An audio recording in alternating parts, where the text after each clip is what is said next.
Well, thank you so much for coming this afternoon. I hope you got a good meal in you. My kids wanted to go get barbaritos with me, and I'm like, I'm not getting on the stage after just eating a bunch of beans. So that would be a bad idea. So my name is Jeremy Slagle, and I just wanted to say first off, there's lots of places I've spoken at different conferences and such. This is my favorite place, and it's such an honor to be able to be here. Like, there's no other stage I'd rather be have this opportunity from. And I've brought my kids the last couple years, and really not just like, family, but I really do integrate my family with this. And you'll see, this is one of those few conferences where you'll see people bring their kids. The Ewing kids are here, and we've got Dom and Allie, and it's just been such a cool place to be. And I just want to say thank you to you guys for making this that kind of a welcome place. So in case you don't know, oh yes, please. Yeah. So in case you don't know who I am, I'm a graphic designer and an illustrator. I'm based in Columbus, Ohio, the other Columbus. Are there any other Buckeyes out here? Yeah, that's right. I know it's a little painful to talk about that in Georgia, but we'll get over it. No hard feelings. No. Someone escort that man out the back. So my talk today is about living a fulfilling and creative life and using it to love the people around you. And so I hope my talk resonates with you guys today. It's just part of having done this for the last 30 years and learning through a lot of it. So a few years ago, I took my family on a month-long trip to Cambodia to spend time with 20 children in a family-based orphan home that we support. And spending time with these kids just made me a better person.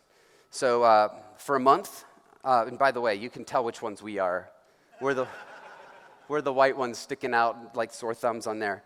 But for a month, I stepped away from my computer and my clients. I had no computer, I had no phone calls, no meetings, no emails.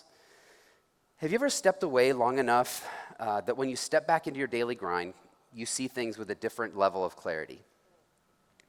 When I returned, I came back and I sat down at my desk for the first time and I looked at this list of projects that I still had left over that I needed to get started on when I got back. And I started feeling things like unmotivated, underutilized, overworked, frustrated. But as I scanned that list, there was a group, a few of those clients that just started to almost like glow off of that list.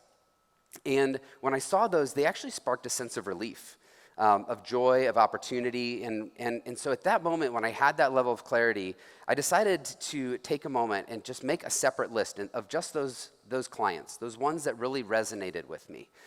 I made that list, and I basically used these criteria. They brought me great joy and personal and professional satisfaction. They were where the people became as much friends as they were clients, and where the work we did together radically changed their business and organization in really cool ways. And what I realized when I saw them all on a list together is that their journey to becoming business owners was very similar to mine. It resonated in a really cool way. They were motivated by curiosity and deep love and gratification for the work that they did. They found what brings them joy, and they used it to fulfill their purpose. And their joy was contagious. And they use the work they do to love their community.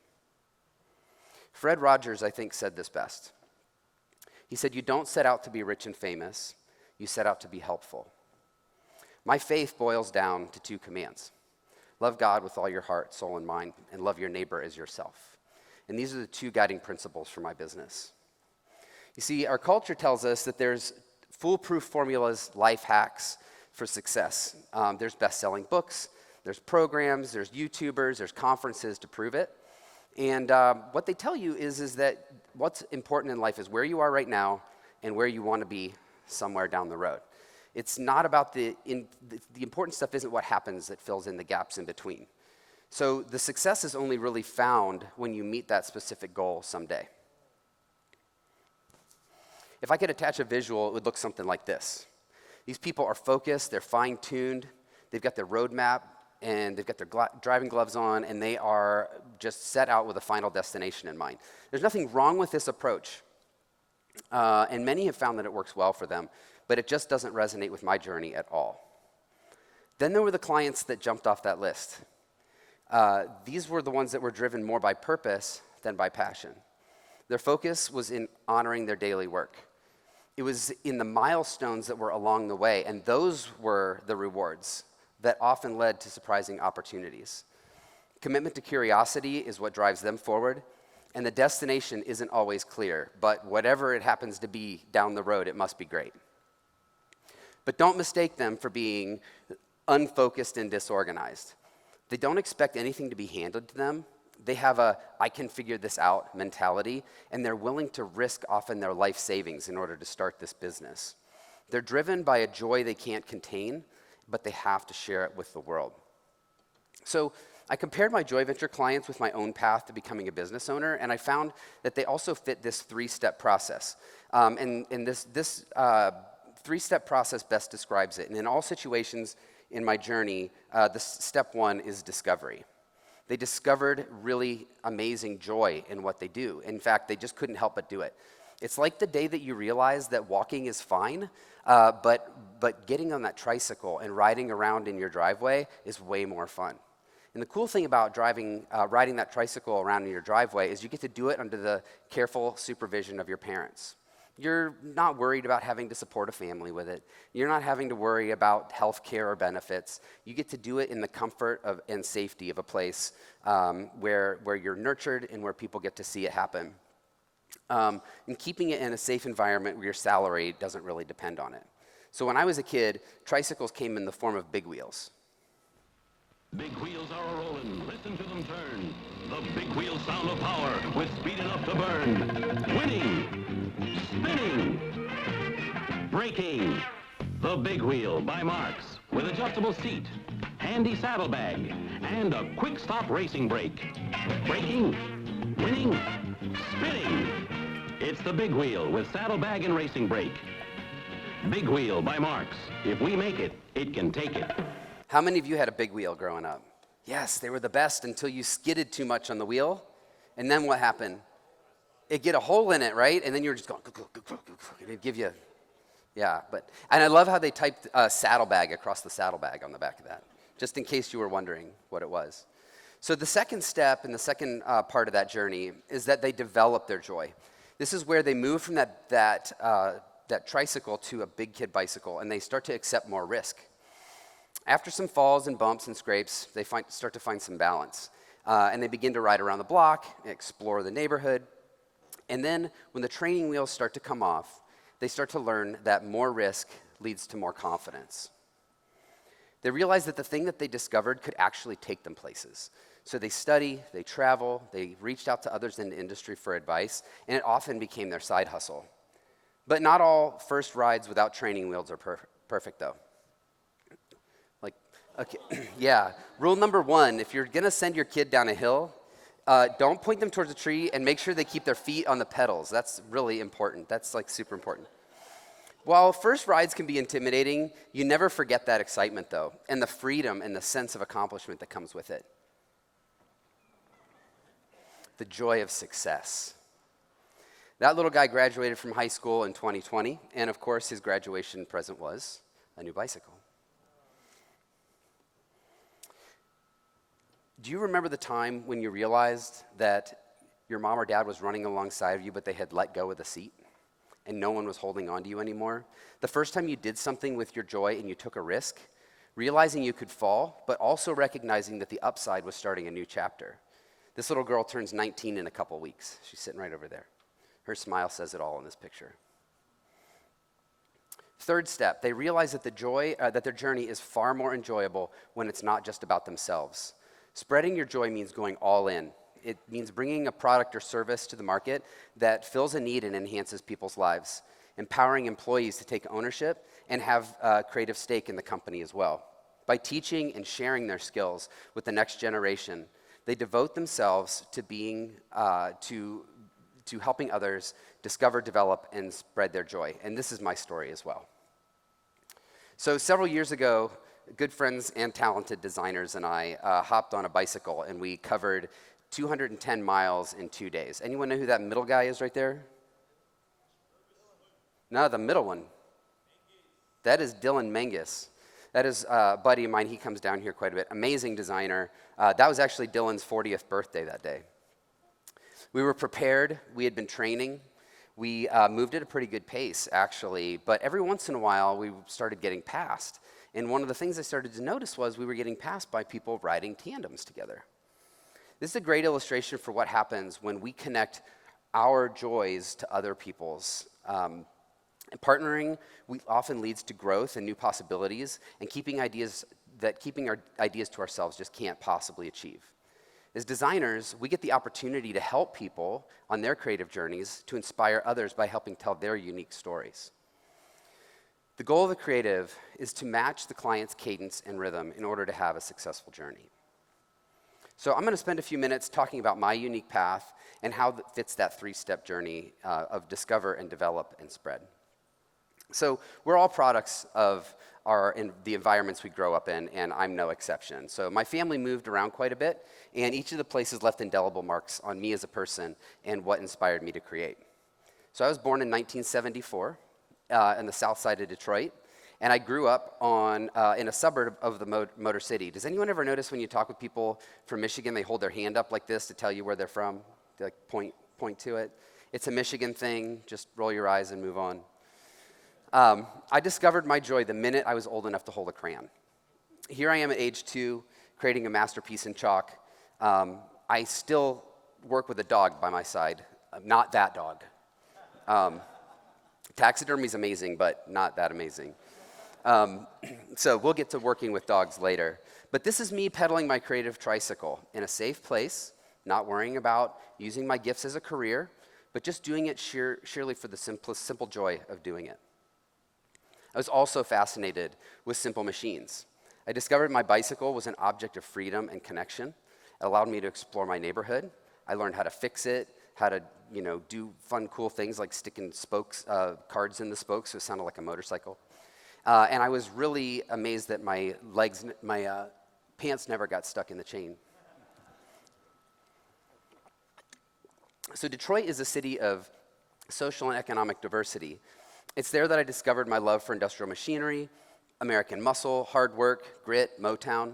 I was enamored by the art on the hood of a Pontiac Firebird Trans Am. I swear it makes that car go faster. If you look closely at my work, you'll find some traces of Detroit in it. At a young age, I discovered books by Ed Emberley. Anyone know who Ed Emberley is? If you want to get something for your kids, or even you, to do for fun, it's a great place to start. I consumed every book that our library had. I learned to develop my skills as an artist with these books. They taught me to use simple geometric shapes to draw cool things, even lettering. And any book that teaches you how to draw swamp creatures and werewolves was okay by me. So one time I actually called Ed. I somehow got a hold of his phone number, and I called him at his home in Massachusetts, and I just spent about an hour on the phone with him telling him how much his books meant to me, and we ended up talking for a while. Ed's now in his 90s. Found out we had a very similar childhood, and the reason he wrote the books were for kids just like me. So it was encouraging for him to hear how it's been valuable for me as well. So if you look at my illustration and design work, you'll see a lot of inspiration from kind of those geometric shapes and the way that those build as well. In the middle of my 6th grade year, we moved to San Diego, California. It was a bit of a stretch to find a body part that it was shaped like, so let's just say for the sake of illustration, I lived in the armpit of the West Coast. But don't take that the wrong way, because San Diego is like one of my favorite cities in the country. It's one of my favorite places to visit. I actually asked my wife to marry me in San Diego, and then we went back the following year for our honeymoon. So it's a great place. But I love the design and illustration that came along with the West Coast skate and surf culture back in the 90s. If you look at some of my work, you might catch a glimpse of its influence as well. So we moved to Ohio when I was in high school. Ohio calls itself the heart of it all, which is perfect because it fits into my anatomical description really, really well. It's just a really good thing I never moved to Florida, because this whole thing might break down in a bad way. So I'm avoiding Florida from this point. I mean, I know there's a lot of people who love it here, and I'll vacation, but I'm not moving there just because it would blow up my entire presentation. So here I've discovered my love for Midwestern values and honesty, hard work, the value of community, and a lack of pretension. Midwestern design, to me, is epitomized by the work of Charles S. Anderson and his wife, Lori DiMartino, as well as the illustrations of Ohio's own Charlie Harper. They are some of the biggest inspiration for my work. I will never forget the opportunity to hear Charles S. Anderson speak from the stage here at Creative South a few years ago. Was anyone here to hear that talk? Oh my gosh, that was so moving. He just cried on stage. I'm going to try my best not to do that today, but that was one of the most compelling and awesome talks I've ever heard. So Midwestern influences are also often found in my design work. So teachers weren't sure what to do with me, except for my art teachers who welcomed me with open arms. I excelled at art, theater, ceramics, woodshop, but everything was considered an elective. Elective basically is code for you just have to show up and you get an A. And I never understood as a kid why that was the case. Why isn't math and science and everything else fit the same? But what I did learn through having to struggle through my academics was that you have to work hard, even at the things you don't want to do. And it made me a better person. But while I was in school, I designed the t-shirts and posters for all my high school theater productions. The local owner of the screen printing company that used to print all of our t-shirts and everything, she took the time to sit with me and show me how to set my files up, show me how to set trapping and halftones and all of that stuff. And it became really, really valuable for me later in life. So a portfolio of my high school work actually landed me my first job. That summer, I was growing faster than I ever could have in a classroom. So I called the college that I had enrolled in and planned to go to, and I told them that I just wasn't going to come. And it was incredibly stressful. It was probably one of the more stressful times in my life. In fact, it was so much that it actually triggered alopecia. So at 19 years old, I just started losing chunks of hair out of the top of my head. I was the only person I knew at 19 at that time who was shaving their head, and obviously, it wasn't up to me, but fortunately now it's somewhat more acceptable. At the time, it was a little scary. But the cool thing is that even though it was scary, I had a 4-year jump on all my classmates from high school. I went right into the workforce right out of high school. So for me, this was all part of developing my joy. Education happened in the workplace, and I was blessed to have patient mentors who guided me along my career path to other firms and agencies. I started working for a screen printer, and then I went on to work in video and film, interactive, print media, and a little bit of stuff in advertising as well. But in 1998, I joined my friend John, who was starting a small agency called Element in Columbus. And there were 2 local companies we wanted to work for, one that we wanted to rebrand. One was a company called Columbus Brewing Company, which is kind of a small craft brewery in town. And the other was Jenny's Ice Creams. Anyone know who Jenny's Ice Creams is? So we got to do Jenny's Ice Creams' original branding and the stuff that basically carried her all the way across the country, which was really, really cool. And then Jessica Hish did kind of a reboot of it a couple years ago. I'll actually show you who did that script for that. But this was our first office when we signed the lease. It did not stay that way long, fortunately. The landlord promised to fix it up a bit. But what started out with 2 of us became 6 people. And I had learned sometimes the hard way all the facets of running a small design studio. And we learned that there are downsides to growing. The person right over here with the light blue, with the green cap on, that's Megan. Megan actually did the original Jenny's lettering that depending on where you go around the country, sometimes they still have the old signs up, sometimes they still have the new signs up. They're pretty close. But it was getting harder to work with the kind of small businesses that got us started. People would see the stuff we were doing for Jenny's, and then they would come and want to work with us, and then we would tell them because we had grown so much and we had so much overhead, our prices had gone way up here. So now we're working for big corporate companies that would help kind of cover our payroll and stuff like that. But it just kind of took a lot of the joy out of it for me. It wasn't really resonating with me anymore.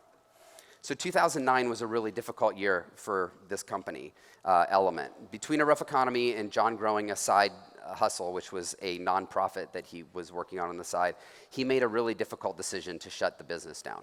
I literally found out on a Saturday morning we were closing on Wednesday. I was crushed.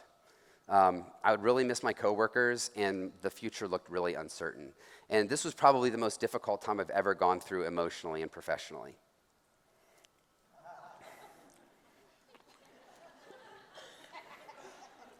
It was clear that it was time. So it was never in my plan to start my own company. I thought I was going to retire at Element. And we were at the time a single income family with 2 kids and a mortgage payment. Our health care ran out at the end of the month, and I could have gone 2 different ways here. But I was kicked out of my comfortable nest, and I had to decide if I was going to fall or I was going to fly. And I owe a ton to my amazing wife at this point in time. In some ways, it would have been easier for me to just join another agency, but she saw something in me that I couldn't. And her support and encouragement were all that I needed to start my own business. But there was a silver lining. Starting over meant that I could go back and focus on working with those smaller clients again by keeping my overhead low. So it was time for me to go all in. I quickly found out that Columbus, Ohio is full of independent senior level creatives to partner with, strategists, writers, developers, and animators, video producers, marketing gurus, and all of them ran their own small independent studios. So my new business model was to partner with them on a project-by-project basis, and this would keep my overhead low so I could work with those small clients again that I really loved working with. So I set up an office just off my bedroom. This is essentially like a little hallway. It's like a space that you have to go through in my house to get somewhere else. But my wife encouraged me to just give it a fresh coat of paint, just make it my own space where I could just go and retreat and start something new. And it ended up being a really great place to do that. So our first year in business, I entered and won 7 awards in Columbus's Creative Best Awards, including a Judge's Choice by Jessica Hish. And this was super, super exciting for me and very encouraging, and it really kind of helped me see, like, this is what I'm supposed to be doing. By the way, my wife is stunning. I'm a very fortunate guy. A year later, I was nominated by a client and then selected for Business First 40 Under 40 while still working out of my bedroom. This was never on my radar, and I was honored beyond words. So if you look closely over the far left, you'll see one of the very rare photos of me in a tie, hiding in the shadows. These were all like surgeons and philanthropists and business people, and I felt incredibly out of place, but I was very, very grateful for the recognition. So after about 4 years working out of my bedroom, I started doing the math and started looking at office spaces, and my wife and I determined that in order to keep our overhead low, we were actually going to reinvest back into the company. And these beasts showed up in our backyard and started digging up a basement for a 750 square foot addition that we added for my new office workspace. So this is my office. And that white section right there, clients can come in and out of, and it doesn't impede on my house at all. It's really, really cool, super integrated. And at this time, Becky was homeschooling both of our kids. So I would just grab them and say, hey, we're going to go do a press check, and they'd go do a press check. So we're going to go do a photo shoot. And sometimes we'd have clients come in, and we were going to kick off and do a creative kickoff and a sketch session and all that stuff. And I'd just say, hey, if you guys got time, come in and sit in on this. And so they got a lot of cool opportunities and almost like field trips in their own home. And life and business became very integrated, and I really, really love that. So this is just inside. The first floor is designed for conversation and collaboration. And then the second floor, there's a spiral staircase that takes you up to our workspace with lots and lots of sunlight. It kind of feels like working in a tree house. This is Caleb and I working one day. He hates this picture because he's not wearing socks. I don't know why. So Slagle Design's a family affair. Becky, my amazing wife of 25 years, who's really good with numbers and organizations and helps keep she helps keep us in the black. And both my kids, Caleb and Faith, are both designers. And Penny, she's head of hospitality. She's our chief hospitality officer at the office. So for the past 14 years, we've had some really cool and unexpected opportunities. Here are a few opportunities. We got a chance to work with Nickelodeon on some things. This one, I had no idea was going to be anything. Nickelodeon contacted us about a new series, and Shimmer and Shine happened. And I remember when Faith was tiny, every time we'd go to Target or Meijer or any place that had a toy aisle, she'd grab my hand, let's go look to see if they have any Shimmer and Shine stuff. And we'd stand there and look at all the boxes with my logo on it. It was pretty cool for both of us. And then one time we were watching the Macy's Thanksgiving Day Parade, and this rolled down. And we were just like, oh my gosh, sitting in our pajamas. It was crazy. It's always fun seeing your work in the wild, especially when you don't expect it. So it's great when you get to work with people who care about the same things you get to care about. Yay Bikes is a nonprofit organization that works with local government and advocates bicycle safety, organizes events and rides around Columbus. It really encourages community. Branding for a new high-rise luxury condominium that's going in a new district in Columbus. It's right on the riverfront. If you look closely in that letter, that the N has a number 1 hidden in it as well. So they actually asked us to help name this building, and it was kind of cool because it's the first building going in. It's 11 stories tall, and its address is 111. So we called it 1. I've worked with breweries in faraway lands like Alberta, Canada, and even for companies that make bird harnesses. So you can like train your parrot outside. It's so cool. Branding and packaging for fun snack food companies. And athletic brands, which are my favorite projects to do because they're like branding and illustration all combined into one thing. So while I'm talking about spreading my joy, and I'm kind of on this section, I want to just share a couple stories of clients whose journeys have resonated with me, going a little bit deeper into some of these case studies. So this is Brittany Baum. Brittany is the owner of a restaurant or a pretzel bakery. She makes Bavarian pretzels in Columbus in our North Market. And I got connected to her actually through a connection with Jenny's Ice Creams because they were going to start distributing her product into the frozen food aisle along with Jenny's. And the first hurdle on this project was going to be the difficult task of telling her that her logo needed to change. It absolutely needed to change. And especially since she had just gotten the logo tattooed on her chest twice. So imagine me walking into that meeting. But sometimes it's really hard to be honest, and this was one of those times that really paid off. And so we've worked really, really well together since then. So Brittany is a vegetarian who discovered Bavarian pretzels while she was working in Germany. She actually works for BMW of America, and they send her over all the time. And if you know anything about German food, it's just meat with other things. And so she just found these Bavarian pretzels and became friends with the folks over there. So she developed her curiosity by bringing the recipes home, refining them, sharing them with friends and family, and then selling them at local farmers markets. And the training wheels came off when she quit her job to open a location at the North Market and some additional locations as well. And Brittany found that creating a work environment that fosters creativity, she hires people and specifically wants to give them opportunities for growth, and she also allows them to like make their own flavors and bring new products to the counter, which is really cool. So after some research, it was really, really clear. Her logo was way too generic. It looked like other pretzel companies that were selling nationwide in grocery stores, and so we just started sketching. And early in my sketching, I recognized that a sideways B kind of makes a good pretzel. And so basically, this is what we landed on.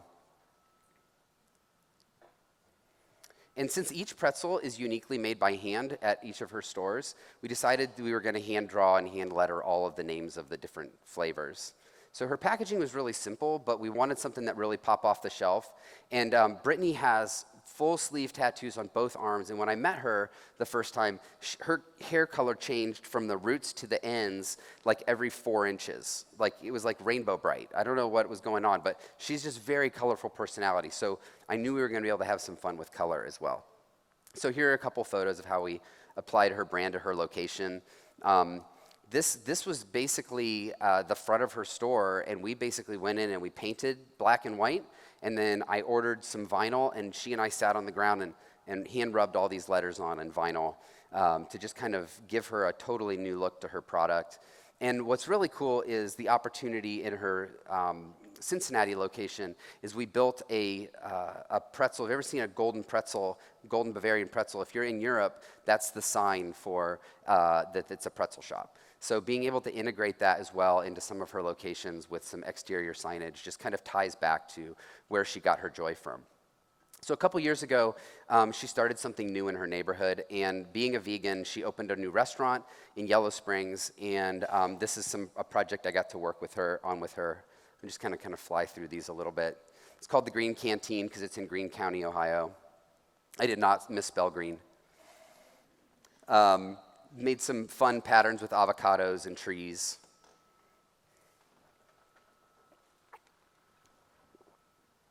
And the exterior of this building was really wild. Like, it was two buildings stuck together, and they had put like a walk-through, but it was really hard to tell. So I put this little drawing in my presentation to her, and I was like, here's how we could really integrate all these funky patterns and colors and kind of really make it like people cannot walk past this without it knowing that it exists. And then like a week later, I saw this on Instagram. So like she literally took like what I put in there and amazingly, like almost verbatim, found someone to paint the side of the building like this. So it's pretty cool. I don't know if you guys are familiar with this podcast, the Bill Burr podcast, but here we've got Bill Burr wearing the t-shirt on one of his podcasts. Apparently he likes going to Yellow Springs, Ohio. Case study number 2. This is Snowville Creamery. So Victoria and her then husband, Warren, they discovered their joy when they recognized the disappearance of small family-run dairies for large industrial milk producers. And they were taking over and flooding the market and with really subpar product.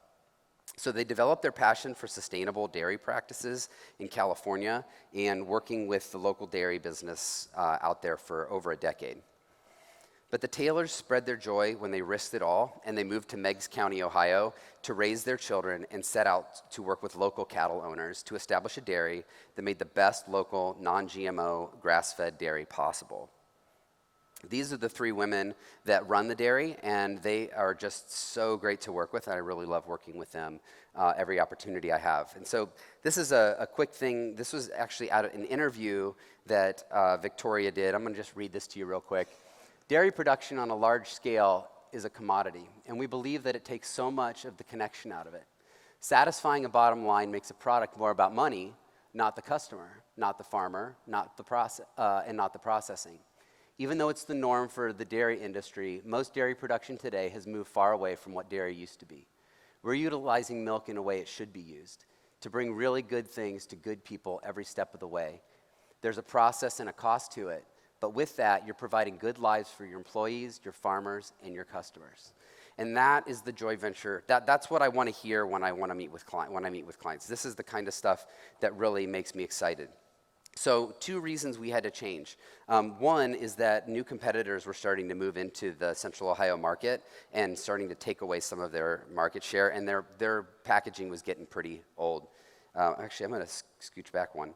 And 2, this was kind of when there was a lot of canceling of mascots that were happening, and they were getting some emails, people that were pressuring them to remove the milkmaid off the front of their packaging. And Victoria, when I talked with her, was very, very concerned about that because it was probably the most recognizable part of her brand. But what we did after talking with them and understanding and listening to people was we recognized that there was actually a bigger issue. It wasn't the fact that there's a woman depicted on the front of a woman-owned business that's the problem. It's the way she was depicted that bothered a couple people. So rather than cancel the milkmaid, we made her a reflection of their values. The women who run Snowville believe there's no higher calling than to produce healthy milk for people. So we updated their previous milkmaid to a dairy worker. She's not a servant pouring milk from a pitcher. She's a dairy worker pouring fresh milk that she just finished collecting.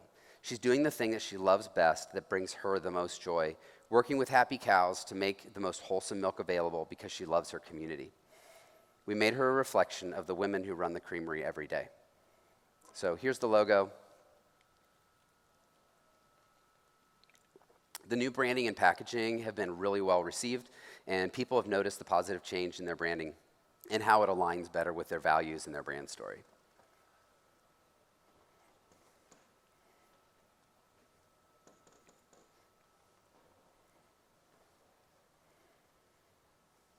So one more case study for you. This is Kevin Ely. When Kevin contacted me and he told me the name of his business, I wasn't sure things were going to work out.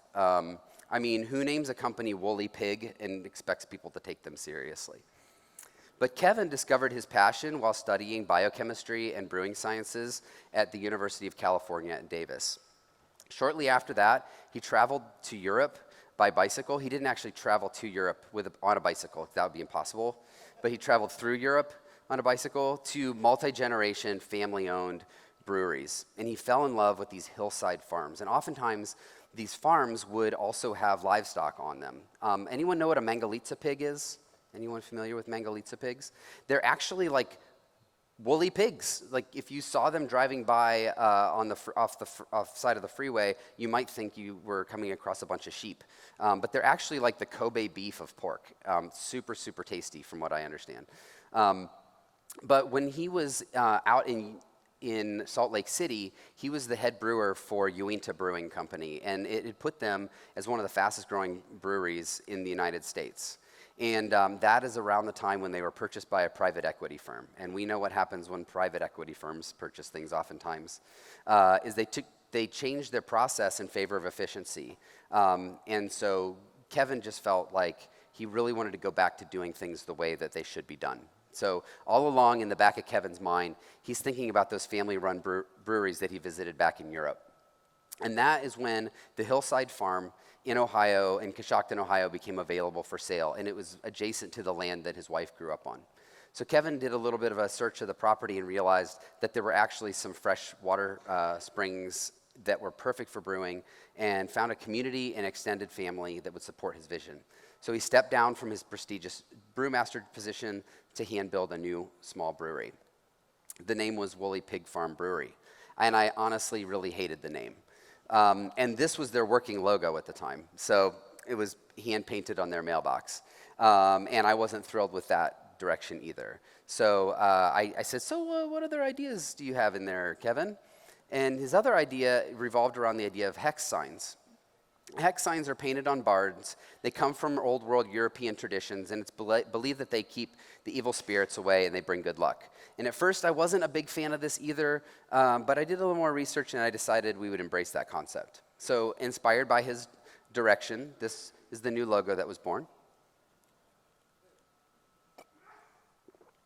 If it's going to be called Woolly Pig Farm, it better be fun and cute. These are the bottle crowns and the packaging that we did. So the style ended up being a mix of Midwest farming and inspired by Bavarian illustration. So just really trying to connect those two locations, the places that inspired it. But the thing that was so cool about Kevin was that he took on the entire project. He cleared the land, he harvested the barn wood, and he used it to clad his equipment. You can see that the wood cladding on the sides over here, amazing what he was able to do. And then he built his entire tap room out of the wood that he found available on the property. And then the animals came. So most people didn't understand why someone like Kevin would walk away from being a rising star at one of the fastest growing breweries to start his own business. But if you just look at the look on his face right there, it just says it all. They opened, and they are just packed all the time. If you go by there, there's food trucks, and people just, the entire community has come. It's become a magnet for the local community, and they keep the tap room very, very busy. But Kevin is known for being very helpful. He helps by giving his time and energy to other local breweries to help them get started in the community. He told me one time, the more breweries, the better, especially ones that make great products. And that's just the way Kevin is. He's just eager to just spread his joy with his community, and even when they're his direct competition. So I want to talk a little bit about how I spread my joy with the world. And sometimes I do these things out of curiosity. Sometimes I do these things out of necessity. But it leads to work on side projects that I just had no idea. Just the rewarding outcomes that have been able to come from these is just really cool. So just want to spend a little bit of time sharing a couple of these with you as well. So my first personal project is Creative Kids. You've probably met them, actually, if you've been here. So first and foremost, I'm a dad, and I'm a husband, and I spread my joy as a dad by raising creative nerd kids. So we start them young. This is Caleb at the local Comic-Con right here. He was totally ripped as a 4-year-old. Yeah. I'm not sure what's happened since then. You need to hit the gym, buddy. Sorry. But one of our favorite things to do is to make stuff. I have a shop that was built under the new office that we created. It's all set up. It's got a glow forge down there, and we make stuff. So one of our favorite things to do is kind of make costumes and cosplay. That's Caleb and I at Creative South a couple years ago when we came dressed in cosplay stuff. But the most rewarding part about this is being able to bring them along for the journey. Caleb's now working as a full-time designer with a creative team that he loves. In fact, they were all here with him this week, which is pretty cool. And Faith is at the local community college studying graphic design and interning with the family business. So bringing them along to creative conferences, especially places like Creative South, has just been so awesome, giving them access to client meetings and photo shoots, preparing them for the careers. And it's just the biggest thing in my life, and I just really enjoy it. So, and I love this photo. We all share love for the shaved ice truck that comes to the bridge party every year, and we also have a universal hatred for the wooden spoons. Oh, you feel like it's like the worst feeling on your tongue in the world. So, another side project that I've had the opportunity to work on, children's books. So this project came in 2019, but I actually heard about it for the first time sitting over here at 11th and Bay with Ben Stafford at the 2018 Creative South Conference. Beth is Ben's wife. There's a lot of B's there. And she wrote a very simple story to help and asked me if I would do the illustrations for it. And I was so honored to be able to do it.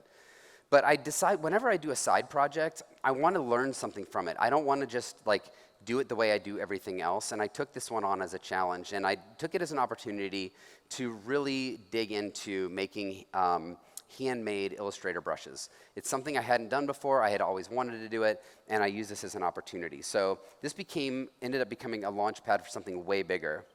So here are just a couple illustrations from the book. I have these up, if you haven't had a chance, I have some of these up in the vendor hall up there if you want to come by and take a look at them. So speaking of resonating, thank you Kickstarter backers in Creative South especially. There were a lot of them were Creative South friends who backed and fully funded our book in 5 days on Kickstarter, which was super exciting. And the Creative South community was a huge part. I started making a list of all the people that helped us through Creative South, and I was like, I'm not gonna mention a couple people, and then I'm gonna feel bad about it later. So you know who you are. I just very, very appreciative, and it would not have happened without you. So we did a book reading locally, and we had kids come in, and Beth sat on a rocking chair, and we did some book reading when the book first came out, and did a big party with it. So I decided I was going to tap back into my inner Ed Emberley, and I made these downloadable worksheets for kids. And so spent the afternoon teaching them how to draw a sad chinchilla, and it was really, really cool to do. And then a year after launching Chin Up Chinchilla, we launched a follow-up book called Hip Hooray Hippo, which was also fully funded.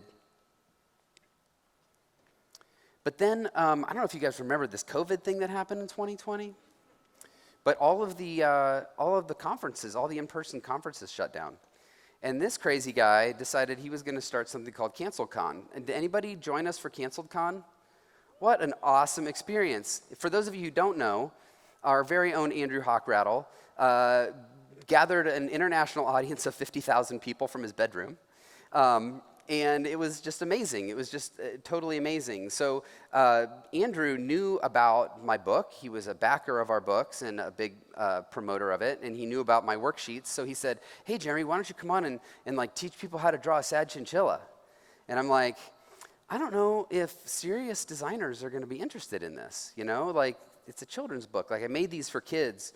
But I wasn't sure, and I was like, okay, I'll do it. So, and then people started sharing the drawings on social media.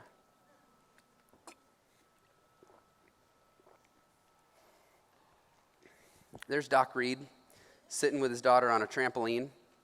One of the things I hadn't thought about was kids were home. All their sports had been canceled. Their school had been canceled. It gave people a great opportunity to do something with their kids at home as well, which was pretty cool. And here's another pass at these. This one on the far left is drawn by one of my all-time favorite illustrators, Rob McClurkin, who's sitting here somewhere. And his was way better than mine. I could have never done anything quite like this. But seeing that pop up on social media was like, oh my gosh. And then Dylan Menges took some artistic license with his.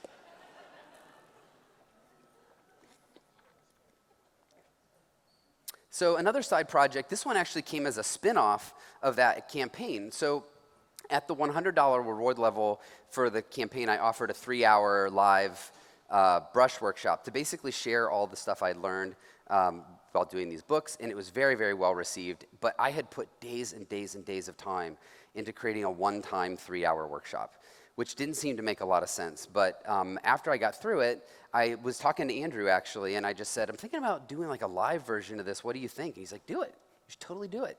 So I just was on the phone with him, and I said, I don't know what to call something like this. And he's like, Boom Bam Brush. Just call it Boom Bam Brush. And I was like, okay, that's what we're calling it. So did this, put this out on the internets and shared it on social media and invited some people. Wasn't sure if anyone was going to come, rented a space, and sure enough, it sold out. And we had a total blast. Lots of really cool people, beautiful day, an opportunity to just create with each other, do stuff with our hands as well as digital. And this crazy guy, celebrity, came from California to take the class. I'm sure there were other reasons he came, but I like to think that he came all the way across the country just to take my class. Doing this has led to so many opportunities, including having this workshop that I gave earlier this week here at Creative South. And I've been doing it at conferences all around the country, and it's been super, super exciting and fun to do. And if any of you happen to be like with local AIGAs or universities or colleges or design conferences, I love giving this talk at workshops. So just let me know. I'd love to fly out and give a workshop in your local area. But it didn't stop there. So putting out a self-published book led to working with actual publishers, which was really, really cool. So here's a family advent book that I worked on with a company called New Growth Press. Being able to work on a book that was not only fun, but it resonates with my faith was just such a really cool honor to do. I'm working on another book with them right now. So 2022 was a really challenging year. Anyone else have a difficult year, 2022, financially with your businesses? It was a rough one. A lot of people I talked with, it was a struggle, and the summer was particularly dry. So I had a really bad situation. I'm not going to go into all the details, but it was a real bummer. So I went to the Columbus Zoo with my family, and I saw the gibbons playing.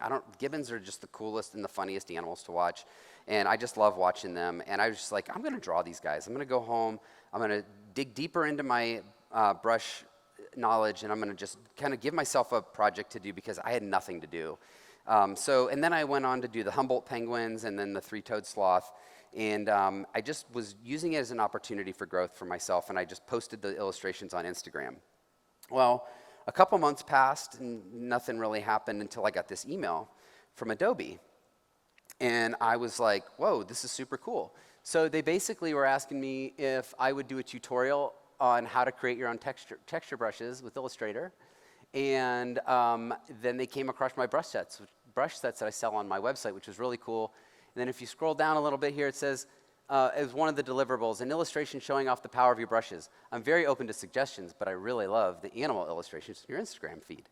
So had it not been for me taking that day to do that and posting those, I would not have had this opportunity. And I literally, that day, I was so slow with work. I hadn't even signed a contract on this. I put my baseball cap on, I grabbed my sketchbook, and I went to the Columbus Zoo, and I started sketching. And one of the things they asked for were brushes with bold texture.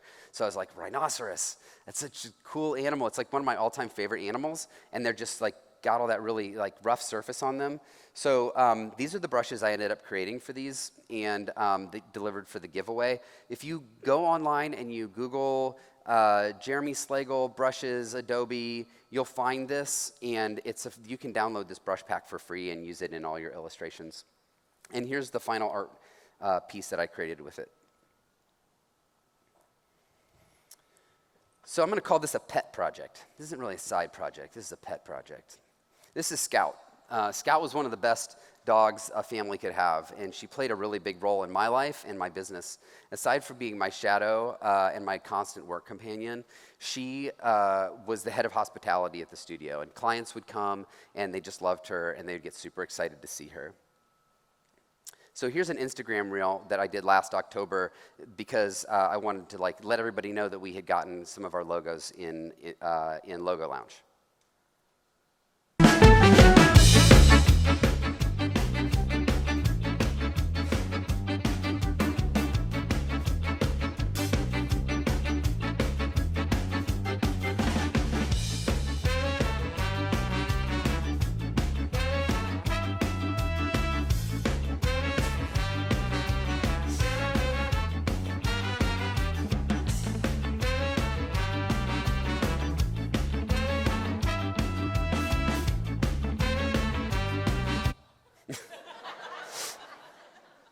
So about a week after I posted that, my wife and I were out in our neighborhood on our normal walk, and I could hear and see out of the corner of my eye there was a very large pit bull coming across the street. And my wife picked our dog up and was holding her above her head when the dog just kept jumping on her and finally knocked my wife to the ground. And as soon as my dog hit the ground, it was over. And it was right there in front of all of us. And it was devastating. It was really, really hard to see. So I have learned that in difficult times that it's better for me to lean into it than to ignore things. So here's a picture of us saying goodbye that evening. I really struggled to sleep. And when I laid down, I kept seeing the whole incident over and over and over again in my head. And it was incredibly difficult. So the next day, I decided I was going to really lean into this, and I was just going to really use my gifts to kind of help the healing through the process. So I went on a morning walk to a place where Scout loved to walk that was near our house at Whetstone Park, and I recorded this.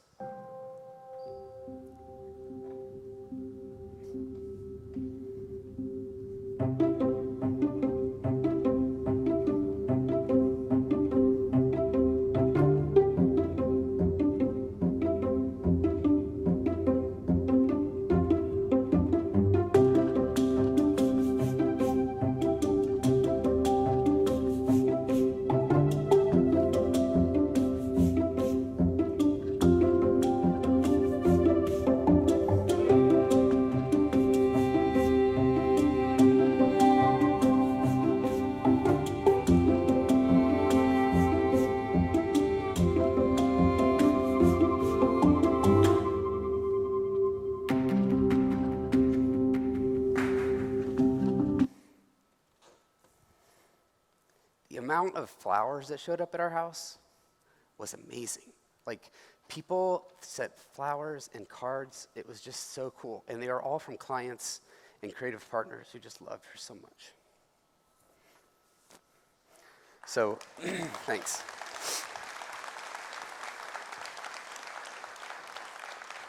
So I created this brush pack, and you can see on this one, we got her paw prints back from the vet. And we've got a couple of textures in there that are based on her as well. This was a really rough year for the design dogs. Shout out to some of the legends. Bob Ewing lost Maddie Bear, and Brad Woodard lost his buddy Kiva. So I just wanted to say, they're big parts of our lives, and they were design legends. So pretty exciting. So I'm going to make things a little bit happier now.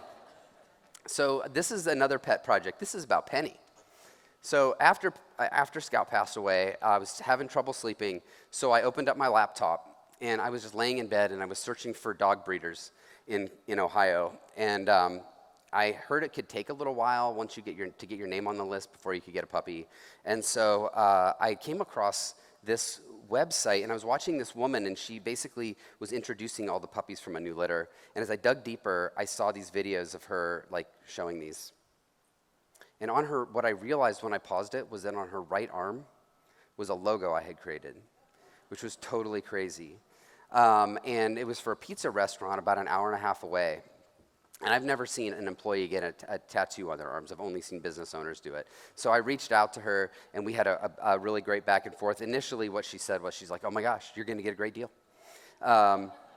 So they had one female in the next litter, and we snatched her up and got a chance to drive out as a family and spend a little bit of time. This is Penny. And we laughed and we cried and we celebrated together. So I was so excited about it, and my clients were so excited about it. So I went ahead and did this risograph print and put it together to just talk about the new recruit, the new head of hospitality that would be coming in. I put these together and some stickers and stuff, just for an excuse to use the printing method. I hadn't done it before, and just an opportunity to just give people something to celebrate with. So I have some of these upstairs as well if you want to come by and take a look at them. So Penny's picking up where Scout left off. She's been great, and clients and partners have been stopping by and seeing her. So I don't happen to believe in coincidences. It's just, to me, it's just super encouraging that God chose to use that little detail, like that little tattoo on her arm, to show me that like he was active and present in all of this for me, even from death into like a new season of life. But the cool thing is that celebrating the arrival of Penny has led to a project. There's a sub shop called Lenny's. I don't know if you guys are familiar with Lenny's subs. If you have them around here, they're based out of Memphis, and they're having their 25th anniversary this year, and they're giving their money to no-kill animal shelters. So they saw the work that I was doing, and they said, we want Penny to be our spokespuppy for this campaign. So here's Penny on rollerblades eating a cheesesteak.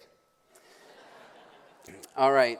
So here's my last example, and this project brings us full circle on my conversation today.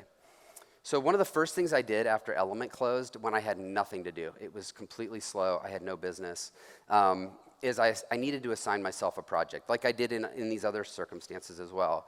And rather than giving into like the anxiety of not having work, I started illustrating some of my collections. These are some cameras I have in my office. So I took 4 of my favorite cameras, and I decided I was going to make them a wall full of art. So it's 4 up on a sheet, on a poster. You basically buy the poster, you cut it into 4, and you can hang it on your wall like this. And I loved doing it. And it was fun getting like emails back from people showing me how they were using it in their offices and stuff. And then so I started doing some of my other collections. These are vintage Schwinn's. Of course, I had to put a tandem in there as well. And I had stacks and stacks of these posters. And I'd sell a couple here and there, but not really that many, to be honest. So mostly they were done for personal fulfillment. But I was hoping I would basically sell enough at some point.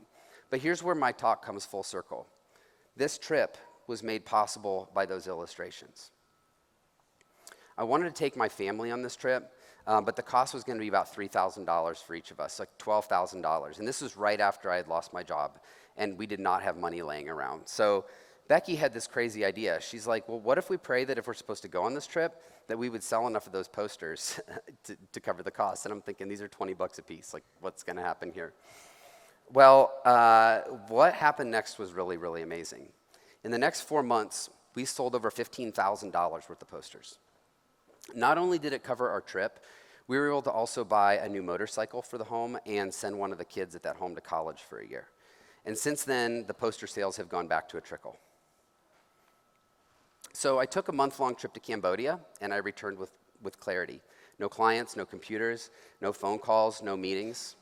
If I had a 5-year plan, it would be to keep working with the kinds of people I've had an opportunity to work with and to follow my curiosity towards whatever happens to be next for me. But I'm not sure where that will end, but I'm sure it will be amazing. And whatever God has for me will be more fulfilling and amazing than anything I could have done on my own. So my question for you is, what have you discovered that needs to move to that next phase? Is it a side project? What can you do to share that with the world? Here's a nudge to move beyond the driveway and start exploring the neighborhood, to share with the rest of us and see where it takes you next. Thank you.